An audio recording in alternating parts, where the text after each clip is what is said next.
Okay, well, tell us what you think of Obama and what's been happening. Well, what's happening is that this man turned out to be the greatest liar of all time, but he's been doing it since he became president.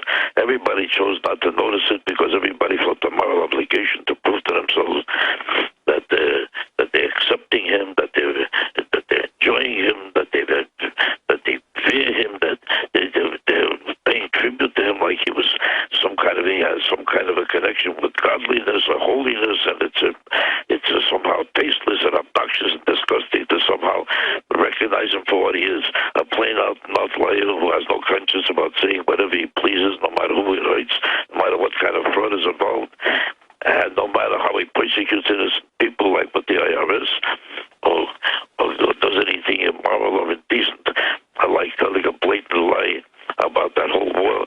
Recently, like he said, this is the red line is Thursday, the red line is Friday, and I said the red line, I didn't mean a very red line, I meant the pink line, maybe a purple line, maybe there's no line at all, I don't remember what I said, but you misunderstood me because that's not what I meant. He has all kinds of explanations and definitions that have nothing to do with reality, because the man has no conscience and nobody chose to notice it. Whenever you come out and criticize our dear leader, Kim Jong-un, Obama, the media will attack you and say, how dare you talk about our gracious leader? I don't think we've ever had a president that is this big a liar. Do you think Obama should win the UN? He makes Nixon look like an honest man. He makes Clinton look like an honest man.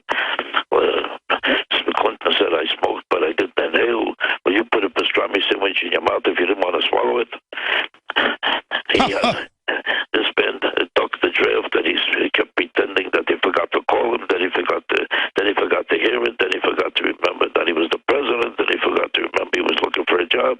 He had definitions and explanations that were ridiculous every day, but at the end, Clinton was basically harmless compared to this man. He didn't run around persecuting innocent people like with the IRS. He didn't create definitions that have nothing to do with reality, that could harm people and hurt people and destroy people. This man has no conscience whatsoever. And this man's lies are harmful and vulgar and vicious. Take a look at, he doesn't even care that he told everybody you could keep your plan. Now he has a different definition of what a plan is. Now he forgot it has a different, he can't remember which country he was in when he said it. He doesn't know if you're dead or alive when he's talking to you. Nothing bothers this man. Whatever he could come to his mind is what he says, whether it makes any sense or not, whether it destroys people or not. How could a man have so little of a conscience while everybody is worried about hurting him? He doesn't care about destroying anybody. Everybody is so concerned about protecting the first black president, because we have to make sure that we're such a perfect democracy that we can't hurt a man. And he decides that every time you say any criticism, to this day, they keep reminding you that he's black and the racism is behind it. And while he's wiping you out, you're not allowed to notice it because he's black. The fact that you're white became your biggest problem. The fact that you're white makes you a sick lowlife who's trying to persecute people. You're not allowed to generalize about a black man, but a black man is allowed to destroy all the white people in America, and nobody criticizes him for doing it, because it's not nice to disturb a black man while he's wiping you out. Well, he's definitely wiping all the middle class out, and that's the Cloward and Piven plan. In fact, the architect of the Obamacare, as you know, came out Sunday and admitted the plan is to wreck health care and bring in total socialism.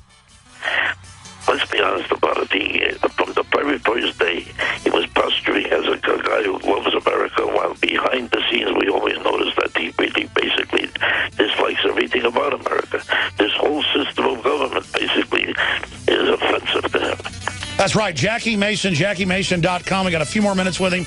On the other side, I'm going to ask him about a couple other things that are happening. Stay with us. Alex Jones here with a very important announcement for truth seekers. We've carried a lot of amazing films and books over the years on the online video bookstore at INFOWARS.com. And out of all the titles we've carried, one stands out because it is just so chillingly convincing. And that's Dreams from My Real Father by Joel Gilbert, available at INFOWARS.com. This film exposes the fraud that Obama is like nothing I've seen. If you want to know who Obama's real daddy is, this is the film for you. Don't forget, your purchase supports our broadcast and our growing media network. You'll also find at InfoWarsShop.com None Dare Call a Conspiracy by Gary Allen, the book that woke me up. We're also carrying Behind the Green Mask, UN Agenda 21 by Rosa Corey. This book is coffin nails to the globalist takeover. The Greater Good, the most professional and up-to-date film I've ever seen exposing the scourge that is vaccines. These titles and a lot more are all available at InfoWarsShop.com. Comedic legend Jackie Mason is on the show. Really excited to get him on. And I admire his courage early on to criticize Obama when they were saying that he was like the second coming of the Messiah or something. And I got to tell you, Obama's worse than I thought he would be. I wish he would have been a good president. I'm not a very partisan person. I'm a libertarian. And I got to admit, I was blindsided by how bad Obama's been. He should be impeached, I believe, for persecuting the Tea Party, pro-life groups, Christian groups, so many other conservative groups, libertarian groups. I mean, again, that makes Nixon look like an angel. JackieMason.com is the website. Folks can find all your tour dates that are coming up. I want to come see you next time you're in Texas. Jackie, getting into the Obama cult. I mean, people use Hitler analogies, I think, too much, but Mao analogies, Stalin analogies, the cult of personality, maybe a Fidel Castro analogy. I mean, this guy is a cult leader with his followers. I'm really concerned with how they're buying billions of bullets and federalizing the police and saying they want to arrest the Tea Party and saying George Washington's a bad guy in the new Army manuals. I mean, do you think Obama could try to become a dictator? And what do we do to stop Obama? The truth of the matter is that it's very easy to stop him. The people are just too wound up with the great pleasure that they're getting out of being able to convince themselves that they're great civil rights crusaders, that they're great civil rights libertarians. He became an excuse for people who feel guilty about the fact that a black person never got the further ahead in this country that he deserves, about persecution of blacks and rejection of blacks and the black problem. And the black problem multiplied in their conscience so much that they went nuts trying to prove to themselves that they're going to love this man no matter what. And everything they claimed about being somehow an underdog because you're black is exactly the opposite. It creates a special privilege, a special class. Now you're honored to be associated with him, and you're desperate to prove to yourself that you're helping him and you partner with him in getting ahead in life. He became your way of proving to yourself that you're a great, great human being, and you're concerned and compassionate about the underdog by helping this man do whatever he pleases. And whenever they hear any criticism of him, they decide not to notice it. You talk to any Democrat who loves Obama, it's easier to criticize their mother than Obama. If you say to them, I heard your mother is a hooker, they would say, no kidding, I'd love to hear about it. But if you say anything about Obama, shut up, they can't stand it, they'll attack you, they'll try to get a truck and run you right over. They'll destroy and kill anybody who has some words to say against Obama. So he was a free man. It's a sad commentary on this country that it took this long for people to start noticing what a broken down character he is, what a terrible, unbelievable liar, and how he has no character and no conscience. Nobody even noticed it till now. Even now, the Democrats are surrounding him and protecting him. But if this is the first time there's a crack, there's absolutely, for the first time, a crack in their protectiveness and their determination to protect him no matter what. That's why his Gallup poll today went down to 39. Jackie Mason. If it wasn't him, his popularity number right now would be down to number 2, or he would be in jail. but they're finally beginning to crack. But look what it took. They had to lose all their money from their own pockets, and they had to see that they have no health care left, and they had to notice that their whole family might be in trouble by Thursday. And this finally started to affect them because they couldn't run from it anymore. People are so selfish and so unconcerned about reality when they went under to protect him that they had to find themselves being so disoriented and so thrown for such a loop that maybe thrown out, losing their rent, losing their job, losing their health, and lose everything before they'll begin to notice what a low character this man is. Jackie Mason, the famous comedian, joins us, and he speaks out when he sees things, were going on. We see major persecution of artists, comedians, Hollywood folks who aren't complete communists. Most of the people I talk to are actually more libertarian or conservative in Hollywood, but they're all scared because the system will persecute them and try to stop them from getting work. We had a top national illustrator in here yesterday who's lost work because Anthony Frieda, because he's been critical of Obama. I mean, these people are not liberals. They're authoritarians, and you've called them out on that. What do you think Obama's going to do? You're a smart guy, been around a while. Now that his facade is imploding, now that we learn that he wants to bankrupt the country, to socialize it, to make people dependent, what do you think he's going to pull now that people are seeing through him? Because I'm really concerned right now. I think you should be less concerned for the first time than you were before, because before he was getting away with any kind of crooked thing he wanted to do because he was free with impunity to destroy anything. Now everybody is watching him very carefully. Now everybody is really frightened. Now they saw it right to their face how they could be wiped out and literally destroyed by him. So now they're ready for him. Now as soon as he makes a crooked move, the whole country, even as some of the zealots on his side, are beginning to crack, and for the first time beginning to notice that they better protect themselves. So now they're ready for the fight. Now they all got a gun ready to shoot.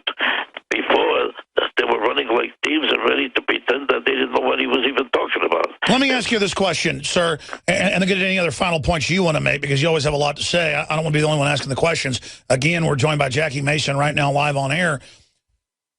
What do you think really makes Obama and his czars tick? I think it's 7 of them have praised Mao Zedong, the greatest mass murderer in history. I mean, what's wrong with these people? Don't they know socialism doesn't work and is a nightmare? Well, you could ask that about any socialist anywhere in the world. There's still socialist parties and communist parties all over the world. There's still these type of dictatorships all over the world. Why do they still exist anywhere? You could ask that same question. People chose not to notice when he ran for president from the first day that he was in a church where they were condemning America and cursing white people every day, and he made it sound like he just happened to be there. He didn't know what they were saying. He didn't know what they were doing. He didn't know where he was. He thought he was in a different country, on a different planet, and no matter what he said, as stupid as it was, people bought it because of what I said before. They were desperate to have a black man who somehow doesn't look like Al Sharpton. Well, I know this. President of the United States. His mentality was never with this country or with this system, and he was here to destroy it from the first day. And his great manager's partner, the guy Bill Ayers, who started him off in his business, was not revolutionary. He actually killed people. I know, it's crazy. But I mean, that'd be like if you attended a weekly Klan rally for 21 years and then said you didn't know what the Klan was talking about. Right. I mean, that church was so racist. Right. He was like as if I was at a Klan meeting and I was pretending. I saw sheets and pillowcases. I thought it was a January white sale. I had no idea. I know. I mean, but I mean, that's the thing. We called Clinton Slick Willie. I watch his lies, and I guess the dam is finally broken. They're so absurd. He goes, I'll hire no lobbyists, hires the most. I'll cut the deficit in half, doubles it to record levels. He says, I'm not coming after any of your guns, I promise. Comes after all of them. I mean, with Obama, whatever he says, it's the opposite. There's no conscience in this man. I don't think if a guy spoke to you and you caught him lying to you, you wouldn't talk to him again because you know he's a liar. This guy lied to you every day for 5 years and you chose not to hear it. Everybody pretended he's talking to another country, to somebody else, as though he was the president of Uruguay. He would never know he was the president of this country from the way people acted. Well, you know, that's what bums me out is that they've got all the statistics out that race relations have gotten the worst they've been since the 50s. And it's just such a bummer because you look at MSNBC, they are using race to divide everybody. They are the ones pushing race. What do you say about that? I mean, how do we really bring America together? They keep pretending that the Republicans are racists. They keep pretending that the Republicans, they say the Tea Party is a racist organization because they found one guy with a crooked sign. That's why 30 million people became racist. All right, Jackie, I know you got to go. You got another call coming in. Anything else you'd like to leave us with? Well, that's about it for me. me. I think I made all my points as effectively. Do you think as America will survive Obama? I have no doubt we'll survive because already the turnaround is happening. When a guy's popularity goes down from 52 to 39 in a week and a half, you can bet your life he's on the right trajectory all the way down to nothing. Good. All right. Thank you so much, Jackie Mason. There he goes, ladies and gentlemen. What a character. He kept doing that laugh. It's making me laugh.